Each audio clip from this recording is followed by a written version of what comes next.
नमस्कार. मीट आणि एक्सपर्टच्या या नवीन भागामध्ये मी तुम्हा सर्वांचं स्वागत करतो. आपल्याबरोबर आज परत डॉक्टर पराग आलेले आहेत. Thank you so much for coming sir. नेहमीप्रमाणेच आपण आज त्यांच्याशी वेगवेगळ्या हेल्थकेअरशी रिलेटेड विषयांबद्दल आणि तुमच्या काही प्रश्नांबद्दल बोलणार आहोत. तसं ह्या वेळेचा जो प्रश्न आहे तो खूप इंटरेस्टिंग आहे. आम्ही जेव्हा हॉस्पिटलमध्ये येणाऱ्या किंवा अदरवाईज सोशल मीडियावर आपल्याबरोबर इंटरॅक्ट करणाऱ्या टीनेजर्सशी बोललो की तुम्हाला जर का पराग सरांना काही प्रश्न विचारला तो काय असेल, तर त्याच्यापैकी बऱ्याचशा लोकांनी हा प्रश्न विचारला की माझी उंची वाढवू शकते का? हा प्रश्न तुम्हाला विचारला जातो? हो, खूप खूप वेळा. म्हणजे माझ्या प्रत्येक ओपीडीमध्ये 1-2 तरी पेशंट असे असतात की जे माझ्याकडे येतात. नंतर डॉक्टर तुम्ही हाडाचे एवढे फेमस डॉक्टर आहात, ऑर्थोपेडिक सर्जन आहात, माझी हाईट एवढी कमी आहे, माझी हाईट वाढू शकते का? म्हणजे हा प्रश्न बराच वेळा डॉक्टर स्वरूपाला विचारला जातो. तुम्ही त्याचं काय उत्तर देतो ह्याच्याकडे आपण 1-2 मिनिटानंतर येऊ. पण त्याच्या आधी आमच्या प्रेक्षकांसाठी उंची वाढते कशी, त्याच्यामागचं नक्की विज्ञान काय आहे याच्याबद्दल आम्हाला थोडी माहिती द्याल का? तर उंची जेव्हा एखाद्याची इंडिव्हिज्युअलची वाढते ती त्यांच्या बोन्समधून वाढते. त्या बोनमध्ये स्पेशली द लाँग बोन्स म्हणजे ह्युमरस, रेडियस आल्ना, मांडीचं हाड म्हणजे फिमर, टिबिया जे नडगीचं हाड आहे, त्याच्यात ग्रोथ प्लेट्स असतात. त्या ग्रोथ प्लेटमधून हाडाची उंची वाढते आणि त्यामुळे त्या इंडिव्हिज्युअलची पण उंची वाढते. हे ग्रोथ प्लेट्स जे असतात ते एका विशिष्ट एजपर्यंत ओपन राहतात आणि एकदा ते क्लोज झाले की मग ती हाईट वाढणं बंद होतं. तर दॅट एज सर्वसाधारणपणे 16 वर्षाच्या वयापर्यंत ती ग्रोथ प्लेट उघडी असते आणि त्या इंडिव्हिज्युअलची त्या मुलाची हाईट वाढू शकते. एकदा ती ग्रोथ प्लेट क्लोज झाली की मग त्याच्यानंतर एवढी ग्रोथ होत नाही, पण एक सेकंड ग्रोथ स्पट म्हणतात की 19-20 वर्षाच्या वेळेस होते आणि तेव्हा थोडी हाईट वाढू शकते. पण 90% of the height he growth plate open असताना होते. साधारण 16 इयर्स, काही लोकांमध्ये थोडी लेट क्लोज होते ती ग्रोथ प्लेट, काही लोकांमध्ये लवकर पण होते. ज्याला आपण ते अर्ली मेनार्की म्हणतो की ते थोडंसं लवकर क्लोज होते. तर that is something which is completely decided. तुमच्या ग्रोथ प्लेटवर ओपन असेल तर हाईट वाढणार, ती बंद झाली की हाईट वाढणं थांबलं. त्याचं काही असं अशी पद्धत आहे का की ज्याच्यावरनं आपल्याला कळू शकतं की अजून हाईट वाढायला काही चान्स आहे की नाही? हो. तर आम्ही काय करतो, एक कोपरचा म्हणजे एल्बोचा एक एक्सरे घेतो आणि त्याची जी ग्रोथ प्लेट असते एल्बोच्या बोनची ती सर्वात शेवटी क्लोज होते. आणि त्या एल्बोच्या एक्सरेवर जर आम्हाला असं आढळलं की ती ग्रोथ प्लेट एल्बोची अजून ओपन आहे, ह्याचा अर्थ की अजूनही त्या माणसाला, त्या मुलीला ग्रोथची अजूनही चान्स आहे आणि तो पोटेन्शियल आहे. पण एल्बो एक्सरे घेतल्यावर इफ द ग्रोथ प्लेट ते एल्बोची कम्प्लिटली फ्यूज झाली किंवा बंद झाली तर मात्र मग ग्रोथ व्हायची शक्यता त्या मुलीला नाही आहे. मला वाटतं सर आता सगळ्याकडे एल्बो एक्सरेचं डिमांड अतिशय वाढणार आहे. पॉसिबल. सर जर का मी एक सिम्पल गुगल सर्च केला की हाईट वाढवण्याची काय काय पद्धती आहे, सो त्याच्यामध्ये ज्या 2-3 गोष्टी येतात त्या प्रत्येक गोष्टीला I wanted to ask you की याच्यापैकी किती गोष्टी खऱ्या आहेत आणि खोट्या आहेत. सो फर्स्ट इज ऑलवेज की काही स्पेसिफिक व्यायाम केल्यानंतर हाईट वाढवू शकते. लटकणं असेल, काही स्ट्रेचिंगचे व्यायाम असतील, तर याच्यात कितपत तथ्य आहेत? आता याच्यात खरं सांगायचं म्हणजे scientifically it is not true की तुम्ही असं एका बारवर लटकल्यामुळे, पुलअप्स केल्यामुळे हाईट वाढते. पण ॲट द सेम टाईम वाढत्या वयामध्ये हे व्यायाम केलेले केव्हाही चांगलं. म्हणजे तुम्ही एका बारवर लटकलात खूप वेळ सकाळी किंवा पुशअप्स केले, पुलअप्स केले, तर यांनी तुमची एक हेल्थ चांगली राहते. पण समजा मी एक एक्सपेरिमेंट केलं की एका मुलाला रोज पुलअप्स करायला सांगितले 500, रोज 1 तास बारवर त्याला हँग करायला सांगितलं आणि एका मुलाला सांगितलं की नाही बिलकुल काही करू नको. तर there is no way to say definitely that लटकल्यामुळे, पुलअप्स केल्यामुळे हाईट वाढते. So there is no science behind it. But in general असं मी सांगेन की हे व्यायाम केल्याने तुमची हेल्थ चांगली राहते आणि there is no harm to do it. दुसरा जो त्याच्यामध्ये पर्याय दाखवला जातो तो असं की काही सप्लिमेंट्स आहेत, मिनरल्स आहेत, व्हायटमिन्स आहेत, त्या घेतल्याने हाईट वाढायला मदत होऊ शकते. सो मेडिसिन्स त्याच्यासाठी काही आहेत? अगेन मला बरेच लोक येतात, डॉक्टर एक गोळी द्या म्हणजे माझी हाईट वाढेल. ती गोळी जर मला माहीत असती तर आज मी इथं नसतो. I would have been a multi millionaire sitting on some island. पण एनिवे अशी गोळी नाही आहे. There is no magic. पण तुम्ही तुमच्या आहारात जे मल्टीविटॅमिन्स पाहिजे ते आहारात थ्रू घेतले पाहिजेत किंवा मग आहारात कमी येत असेल तर टॅबलेट सप्लिमेंट्स घ्यायला हरकत नाही. काही तुम्हाला इसेन्शियल मिनरल्स लागतात, काही मायक्रोन्यूट्रियंट्स लागतात आणि ते तुमच्या शरीराला हाडाची ग्रोथ व्यवस्थित होण्यासाठी फार महत्त्वकारक आहे. स्पेशली विटॅमिन सीची कमतरतामुळे स्कर्वी होते, विटॅमिन डीमुळे रिकेट्स होऊ शकते, विटॅमिन डीच्या कमतरता. त्यामुळे हे प्रॉपर सगळे विटॅमिन्स घेतले गेले पाहिजेत, either through diet or through supplements. आणि बऱ्याच वेळा तुमचे पिडियाट्रिशियन्स काही गोळ्या तुम्हाला सजेस्ट करतात, ते नक्की घ्या. त्यांनी तुमची हाईट वाढायला मदत नाही झाली तर it will help you to grow normally and remain healthy. Sir आता तुम्ही अतिशय इसेन्शियल जीवनसत्वांबद्दल बोलला की ते नाही घेतलं त्याच्या डिफिशियन्सी उंची कमी होऊ शकते. हो. तर लोकांनी आहारामध्ये काय विचार केला पाहिजे किंवा काय गोष्टी आहारात नक्की घेतल्या पाहिजे जेणेकरून हे होणार नाही?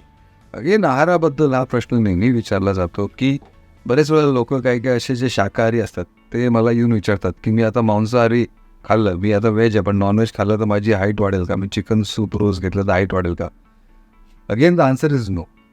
Of course you should have a balance diet. म्हणजे तुम्हाला तुमच्या आहारात एक विशिष्ट प्रमाणात प्रोटीन पाहिजे, कार्बोहायड्रेट पाहिजे आणि फॅट्स पाहिजेत. तर ते तुम्हाला त्या व्यवस्थित त्या पर्सेंटेजमध्ये मिळाले गेले पाहिजेत आणि त्यासाठी तुमचा आहार बॅलन्स्ड पाहिजे. आणि असं नाही की व्हेजिटेरियनमध्ये हे मिळत नाही, नक्कीच मिळतं. बट ऑफकोर्स नॉन व्हेजिटेरियन्समध्ये थोडंसं प्रोटीनचं प्रमाण जास्त असतं. त्यामुळे व्हेजिटेरियन लोकांना पनीर म्हणा, टोफू म्हणा, डेअरी प्रोडक्ट्स म्हणा, याच्यातून प्रोटीन घ्यायला लागतात किंवा काही सप्लिमेंट्स घ्यायला लागतात, which is fine. So it is absolutely not necessary की नॉनव्हेज तुम्ही खायला पाहिजे त्याच्यामुळे हाईट वाढणार.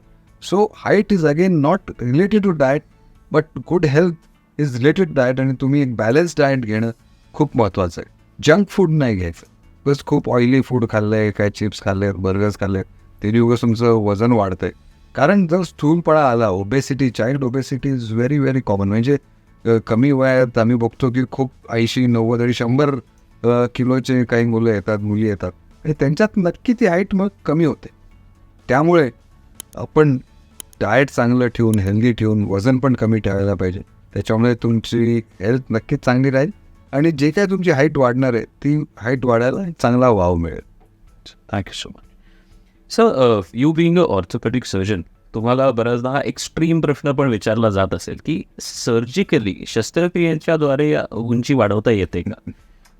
आय वॉज होपिंग की तुम्ही आम्हाला प्रश्न विचारणार नाही, पण to give you a theoretical answer आणि नंतर मी सांगेन की उंची ऑपरेशननी वाढवू शकतो.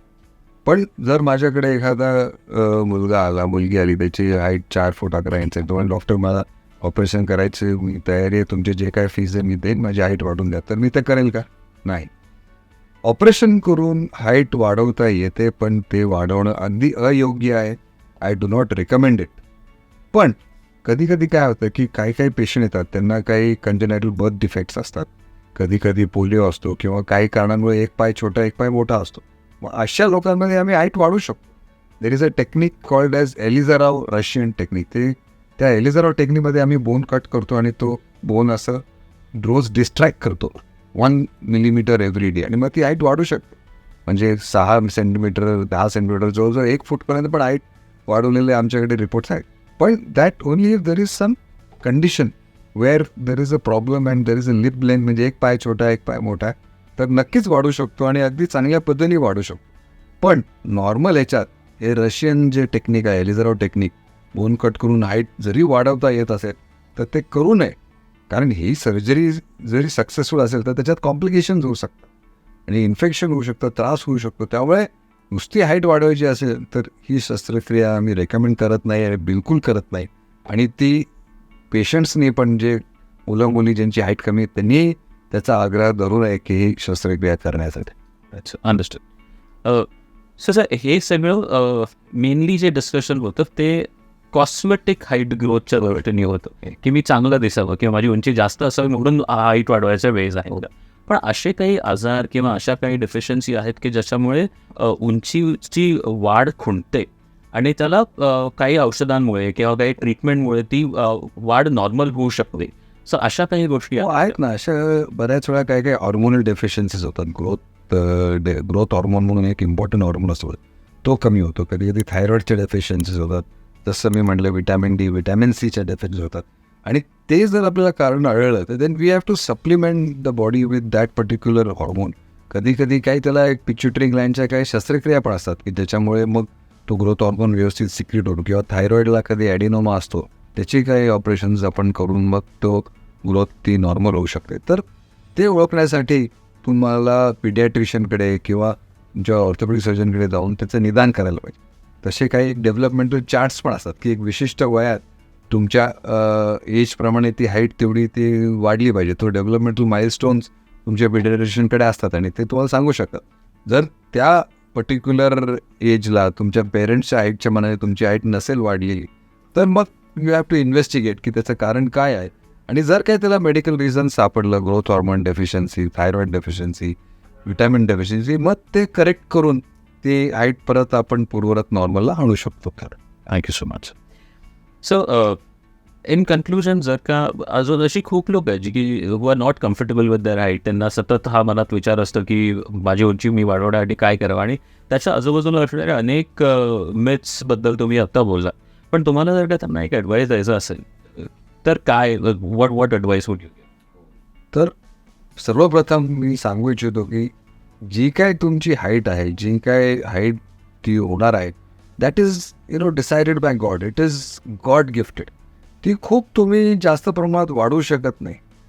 ती तुमची जी हाईट आहे, इट इज जेनेटिकली कंट्रोल. त्यामुळे काही लोकांची हाईट कमी असली तरी तुम्ही त्याचा फार मोठा बाऊ करू नका, त्याच्यामुळे वाईट वाटून घेऊ नका, डिप्रेशनमध्ये जाऊ नका. कारण एक कॉम्प्लेक्स येतो की बरेच मुलं मुली येतात की मी वर्गात सर्वात बुटका आहे, मला लोक मजा करतात, मला चिडवतात. पण don't let it bother you. तुम्ही जर पाहिलं तर आपल्याकडे काही एक्झाम्पल्स आहेत. लाल बहादूर शास्त्री, नेपोलियन, त्याचबरोबर सुनील गावस्कर, मेसी किंवा सचिन तेंडुलकर, ह्यांची हाईट तुम्ही पाहिलं तर ॲव्हरेज 5 फूट 1 इंच आहे. आणि look where they have gone. किती त्यांनी आयुष्यात कमवलं आहे. वर्ल्ड फेमस फिगर्स आहेत. त्यामुळे जरी तुम्हाला कोणी चिडवत होता, तुम्ही गप बसा म्हणू आणि यू प्रूव्ह हिम की तुमच्या मेरिटवर तुम्ही सगळं काय करू शकता. कारण जे काही तुम्हाला आयुष्यात करायचे, जे काही स्पोर्ट्स खेळायचे, कमी हाईटमुळे असं कधीच होऊ शकत नाही की तुम्ही तो स्पोर्ट चांगला खेळणार नाही, किंवा काय एखादं तुमचं स्वप्न आहे आयुष्यात की तुमच्या बुटकेपणामुळे किंवा हाईट कमी असल्यामुळे ते तुम्ही स्वप्न साकार करू शकत नाही. असं बिलकुल होत नाही. So please keep it in mind की तुमची जी हाईट आहे ती प्री डिसाइडेड आहे, जेनेटिक आहे. ती कमी जरी असेल तरी खूप तुम्ही काही त्याचा मनावर परिणाम करू नका. Accept it, move on, because life is so much for you to accomplish and achieve.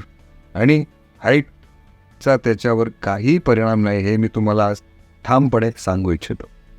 Thank you so much sir.